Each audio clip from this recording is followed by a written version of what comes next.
comes the money. Here we go. Money talk. Here comes the money. Money, money, money, money. Dollar, dollar. Dollar, dollar.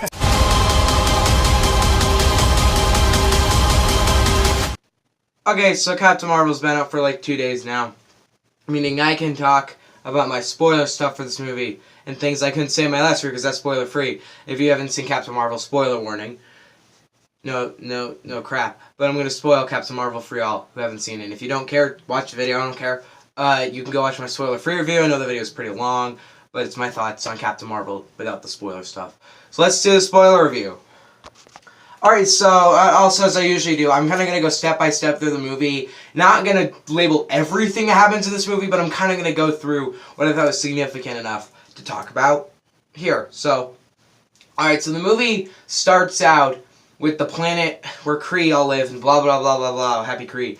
And then they're like, hey, we gotta go on this mission to go stop these guys. I'm actually tired right now. But we gotta go stop these guys because the Skrulls, they took a planet and we need to stop them. And one thing this movie does very well at the beginning is making you root for Kree and hate Skrulls.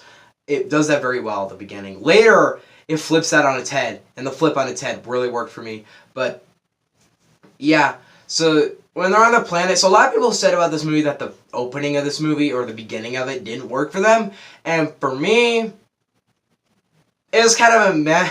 It was meh. It was not bad. It was not great. I guess I could say it's good. It was entertaining enough, but it felt really off, and I wasn't enthralled in the story yet. It felt very bland and didn't feel of anything of significance. The movie adds significance later. Note, this is not the most significant movie. Is it an entertaining, fun Marvel movie? Yes, that's my opinion. I think it's a fun Marvel movie, but I don't think it's a significant masterpiece, like some Marvel movies are. Some people might disagree with me there, but there are Marvel movies I genuinely love entirely. And this is definitely not one of them. But the opening of this movie, it does a very good job of making you... It's just kind of a generic movie. And once it gets down to Earth, it still doesn't pick up for a bit. The movie is kind of just not working for me at a certain... The beginning just didn't really work for me. And I don't know, there's something about this beginning that just bugged me.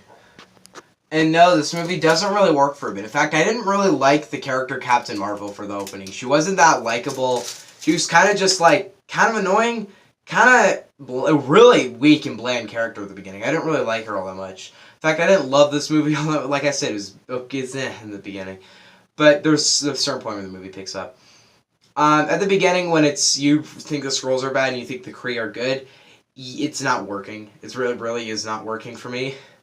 And at a certain point in this movie, okay, so there's a scene in this movie where when she gets down to Earth, she's like, I'm going to go find the Skrulls and stop them. Nick Fury and her get together, they start talking, blah, blah, blah, blah, blah. This movie starts trying to pick up, but it isn't really working quite yet. It's still being kind of bland and kind of boring at this point. No, it's not entirely, it's not boring, but it's one of the more boring moments of Marvel movies. Then once they kind of get to the place where they're trying to investigate on Marvel, it starts to actually pick up, and I actually found myself a lot more entertained by that point. Like, it got a lot more entertaining at a certain point. Once she goes to the, like, file place, where they have all the files and all the history records of that place and of Pegasus and Project Pegasus and blah, blah, then it starts to pick up, and it stops becoming a bland comic book movie, and it starts becoming a Marvel movie. Marvel movies are bland comic book movies, but what I mean is it becomes better, and it starts becoming good, and a lot better than Aquaman. So yeah, that once they get to that place, and they start researching, I'm also sick. Love my life. It's so great. This spoiler review is going to not be very good. Okay, you know what? Let's fast forward a bit. Let's fast forward through the moment when she realizes that she's from Earth, which I really like the way they set up the story of when she's from Earth.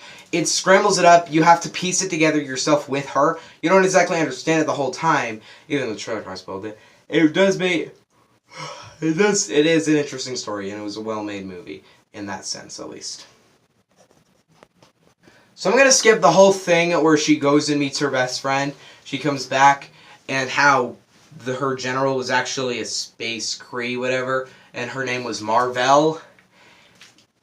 You know what's weird in this movie is that they never call her, Brie Larson's character, Captain Marvel. That never happens. I don't know why, but they never call her Captain Marvel.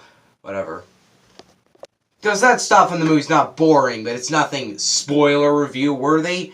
It's nothing I need to talk about. But once the Skrulls get in the house and they are revealed to be, oh, by the way, Goose was the best. There's a reason why I used him as my thumbnail poster for this, because I can choose a second poster. That's the one I chose for this movie. Goose stole every scene he was in. He was hilarious. I loved his relationship with Nick Fury. Such a funny cat. Yeah. But so once they find out they're Skrulls, and once they really start discovering that, this movie is a lot more boring than I remember. Now I'm breaking it down in my head. It's a lot more boring than I remember it to be. I'm still giving it an 8 because I was thoroughly entertained while watching it. But it doesn't sound as fascinating and interesting. The story doesn't sound as interesting now. So Skrulls are actually good guys, and Kree are actually bad guys. And we're at this point in the movie, 6 minutes in this video. It shows this movie isn't entirely spoiler review worthy, but there are things I need to talk about. I liked that twist in it. I didn't see it coming, even though I saw the exact twist in Lego Movie 2. I was entertained by it, and I liked the twist, and I thought it was a good twist. So good on you, Marvel. You made a good twist in your movie. Next, the Kree come down to Earth, and they're like, where is she? And then they figure out that she is up on that spaceship, Marvel's lab, where they get the Tesseract. The Tesseract timeline makes no gosh dang sense. So, the Tesseract was originally found by the Nazis. The Nazis created it into a cube, at least Red Skull did. That cube was lost on the ship Captain America was in when he defeated Red Skull. It melts to the floor and does that. At the end of the movie, it is shown someone discovering the cube. I'm not exactly sure if they confirmed it was... I mean, S.H.I.E.L.D. wasn't started in the First Avenger. It started a year or two later after First Avenger. But the cube was found at the end of First Avenger. Then... In Avengers, Nick Fury's like, we found this at the bottom of the ocean or something like that. And then Captain Marvel likes to say, actually no. How about Captain Marvel found that thing on the ship? So I guess Marvel went down to the planet, found the Tesseract under the ocean, brought it back up to the ship, studied it for a bit, and then left it there for years and years, for 6 years. Then Nick Fury came. And when he got the Tesseract from Captain Marvel, or Brie Larson or whatever, he took it, he went to S.H.I.E.L.D., and they studied it for a couple decades. But what about the line in the Avengers of them finding it at the bottom of the ocean? This Tesseract timeline makes no gosh dang sense, and I don't think it should have been in this movie. It was cool when they showed the Tesseract. I was like, oh, cool! Why do we keep doing that? Where they're like, oh, mind blown, guess what? It's the Tesseract, and we're like, we've seen that dang cube. So the Tesseract actually looked bad in this movie. I mean, the visual effects, they're fine, but the actual Tesseract really looked fake to me. I don't know why. But they put it in the box, the lunchbox. They do the typical... This movie's a cliche movie. There's a lot of tropes in this movie. I caught a lot of them. The movie's not entirely original. Like I said, I didn't think about it, at all. It was like a fun Marvel movie, and then I left it. I think this one might just be a little bit better than Ant-Man and the Wasp. I said it was a lot better in my review. Definitely is not as good now as it was then. But I still like the movie. I'd recommend the movie. Still 8 out of 10. That's a really good rating. But it's just one of the more forgettable Marvel movies. Oh yeah, so apparently the Skrulls magically had an audio tape from the day Brie Larson and Pegasus, or Marvel, and I keep calling her Brie, we're just going to call her Captain Marvel. Captain Marvel and Marvel, crashed the ship, and there's apparently an audio tape recording of it, and it reveals that she was struck by the light speed engine when it blew up. It got to her, and now she is Captain Marvel, and she was lied to, or something. Or I didn't catch that part, but she was lied to, essentially. And she switches her colors in a cliche way again. Cliche. God, is this really spoiler review worthy? Maybe I'm just tired right now and I feel more negative right now, but I really am breaking this down in my head. Nothing in this movie amazed me. I'll continue doing this because I made a Lego Movie 2 and Hotel Transylvania spoiler review, so Captain Marvel, Nick Fury, and all the other guys when they're on the spaceship, they are captured by the Kree. Captain Marvel is being spoken to by like the Supreme Leader or whatever. She like defeats the Supreme Leader or this core. I don't know what her name was, but she gets the powers. Like she takes that little thing off her neck, which is a restraint or something, and she takes off the powers, and now she's like, oh, I'm super powerful, and then she whips everyone's ass. Then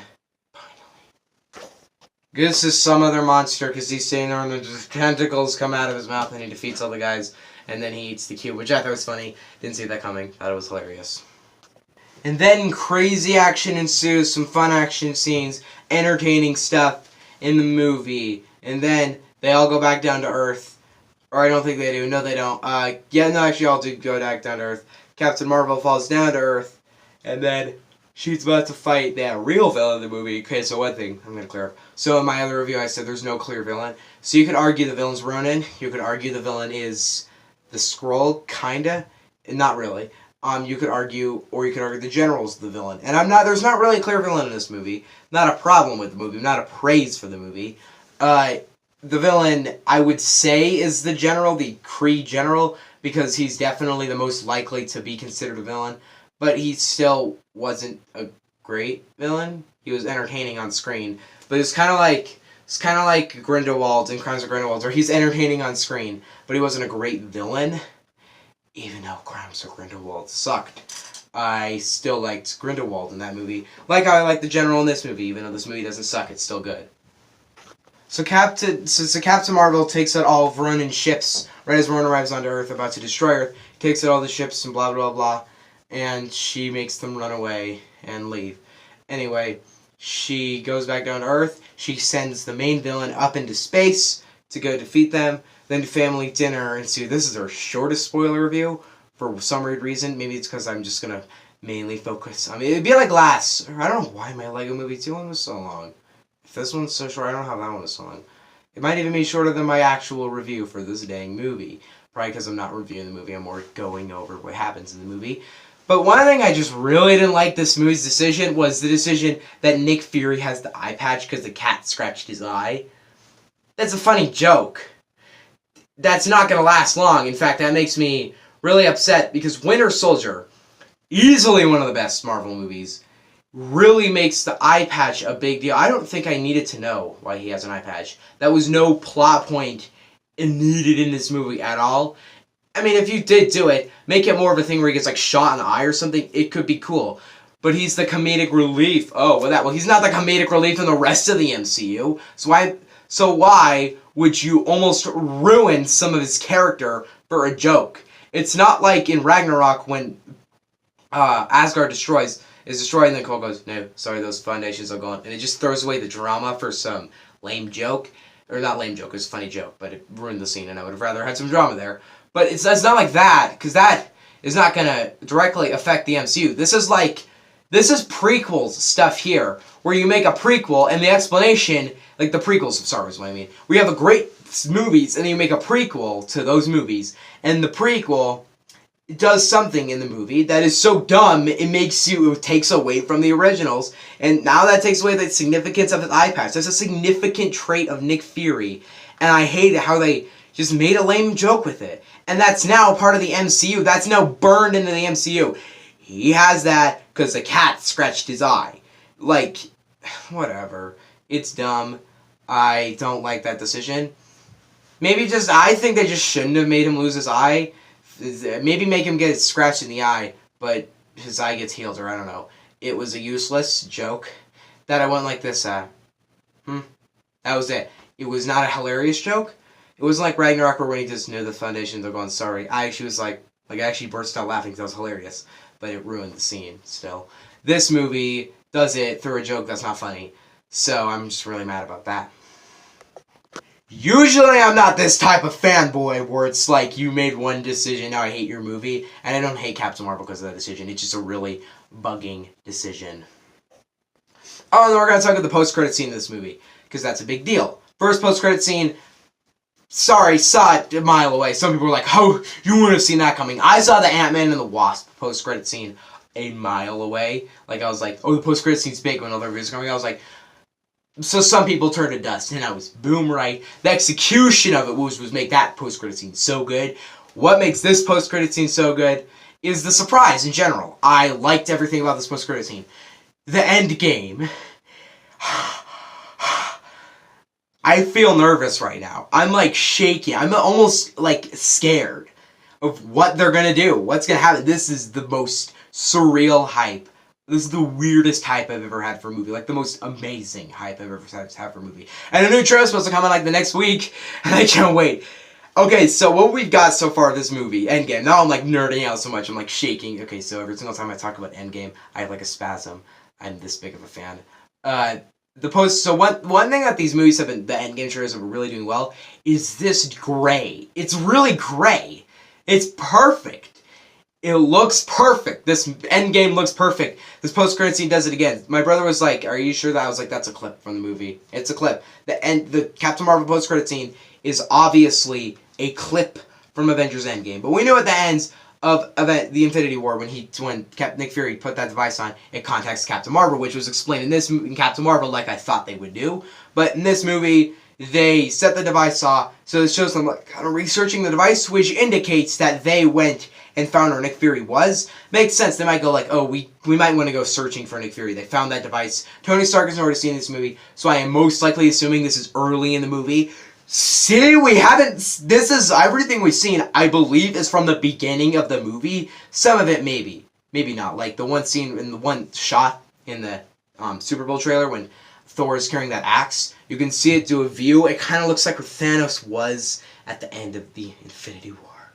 But here, it's showing us the beginning. They're like, well, I want to know who's on the end of that thing and what it is. And then they look behind, and there's an older Captain Marvel. They switched Captain Marvel's look. Good there, because if they made her look exactly the same, I would have really been mad, but they made her have different hair. She looks older. Nice work. Oh, one thing. I forgot to call this in the last review. Like I said, the special effects in this movie, Captain Marvel, are amazing, but the main special effect that I thought was spectacular was Nick Fury aged, like Samuel Jackson aged. It's the best I've ever seen. It was never unconvincing for a second. It looked perfect. It was so good. And he does action in this. Marvel, you put the look of Marvel movies has so much dedication into it. This movie has a grand scale to it, and it really does that well. And it has so much dedication in its visual effects. The visual effects in this movie alone can give this movie an 8. Without visual effects, this could have been a 5, 7, or 6. But this post-credit scene, I was excited in it. It made me think, oh my god, Avengers Endgame. This is happening. Holy crap. I can't wait. But after that happens, one thing I'm going to talk about at the end. I'm so sorry I forgot to mention at the beginning. The Stan Lee tribute in this movie was so good. We had an applause from the audience. I live in a town mainly filled with older people. Like I'm not saying we're in a town of older, like everyone's old, but there's not a lot of hype and activity in where I live. It's mainly older people, and it's not a very populated city. I'm not going to tell you where I live. If you go on my Instagram, you can see I do live in Colorado, but I'm not going to say what city I live in. But it's not a huge city. But the point about my point is with this is that no one's ever... The only time I ever heard an applause from the audience of seeing a movie was when The Force Awakens was playing. When it said Star Wars, people stood up and cheered, and I stood up and cheered as well. I was clapping. That was one of my favorite movies. That still is one of my favorite movies. But moments like that are what I'm saying are when people cheered. And I think there was 3 claps in the movie. It was the scene when it said Lucasfilm, people cheered. When it said Star Wars, people cheered. And when the credits rolled, people cheered. Because it's Star Wars. I'm hoping I get an applause from the audience of Endgame. I am going opening night to that movie, so there better be an applaud. But point about that is that there's an applaud of the audience in this movie. Like when the Stan Lee tribute at the beginning, where the Marvel logo shows alright? The Marvel logo of this movie shows all of the boats. See, this is a fine spoiler review. Happy, because I don't want to be like, 5 minutes spoiler review for Captain Marvel. Anyway, so half of this video is not even talking about what happened in the movie. The majority of it's me talking about the end results of after the movie. But, what my point was is that the Stan Lee tribute to this movie is beautiful. I loved it. And yeah, even in Spider-Verse and in this one, every single time Stan Lee appears on screen, I feel sad. And the audience feels sad. I want to know where he is in Endgame. Where is he in Endgame? Where? Explain to me where. I can't wait to see his scene in Endgame. I love the tribute they did at the beginning of this movie. I hope they do something similar with I think the Endgame. Oh my god, the Endgame opening will be so epic. That might be the most epic movie I've ever seen. King of the Monsters. No. King of the Monsters looks insanely epic, but I think Endgame will be definitely more epic than Godzilla. But the opening of this movie was beautiful. It was very well done. A tribute to Stan Lee, and we miss you, Stan Lee. I'm forgetting what to say. There was some quote, whatever. The point is that Stan Lee, you made my childhood. You have built this entire universe that I have been on board and loved this entire time, and you have an impact on culture, and you will never be forgotten. Thank you. Hey, it's months late, but I made my Stan Lee tribute. I'm so mad that the week that happened, the Stan Lee death, I was so busy with work that week I couldn't get a video out. That made me really mad. The Marvel logo in this movie was exceedingly well done. Okay? What else is there to say? Oh yeah, the post-credit scene shows a cat barfing up the Tesseract. I am sick of this, Marvel. You keep doing this. You keep making your second post-credit scenes lame and stupid, where it's just some dumb throwaway joke. And I think they were basing off of the Homecoming post-credit scene, because that is one of my favorite post-credit scenes, where Captain Marvel's just like, patience. You waited like so long for this, and then you missed it, whatever. It was hilarious. I was laughing so hard, and I thought it was a good joke. In Ant-Man and the Wasp, it was like, oh. And then this one, it was like, oh. Whatever. I'm gonna claim it, this is worse than Ant-Man and the Wasp, because Ant-Man and the Wasp at least was showing us, it even gives a bit of an endgame tease, because on the TV there's like an alarm going off, and I was like, that gave me chills when I saw it, and then the ant was playing the drums, and I was like, oh, that's stupid. But here, it was taking place in the 90s, so there's nothing eventful going on at this scene. There is another thing I'm going to talk about. The ending of this movie. So, another ending thing about this movie was the name at the end of the movie. So, he's sitting there, he's on the computer, he's just typing up a something initiative. I'm not remembering those things, but it's supposed to be like this team of superheroes that he's going to build. We all know what it is, it's the Avengers. Then he looks at the plane and it says Avenger on it, and he's like, yeah, and then he types in and what's so cool is it says Avenger. You show him type something in, and it doesn't show what's on the screen, and I was like, I like that. That's a good touch, because it doesn't show us directly what happened. And I was like that, and it plays the Avengers theme, like, da, da, da, da, da. One of the most epic movie themes of all time. And, yeah, can't wait for Endgame. Captain Marvel is a bland comic book movie. That's not bad. It's a Marvel movie, and it's a comic book movie. And I'm not going to remember it or ever think about it again. But once again, I'll state it. It's entertaining, it's exciting, and it's investing at times. And I didn't hate it. I quite liked it. I'm probably going to end up buying the one on DVD. But it's nowhere near perfect. It's not great. It's not great. It's not bad. It's not okay. It's good. It's just good. And I enjoyed the movie fine. I'd still stand by my 8 out of 10 rating. I like the movie. Go check it out if you haven't seen Captain Marvel. The movie's making so much money. I wonder why. I don't think Brie Larson lost Marvel $100 million. I really don't think that happened. So yeah, see you guys next time. Bye. Nothing eventful happens in the next week. Nothing eventful happens this weekend. Until spring break, nothing happens. That's, no. March sucks. And it always has sucked.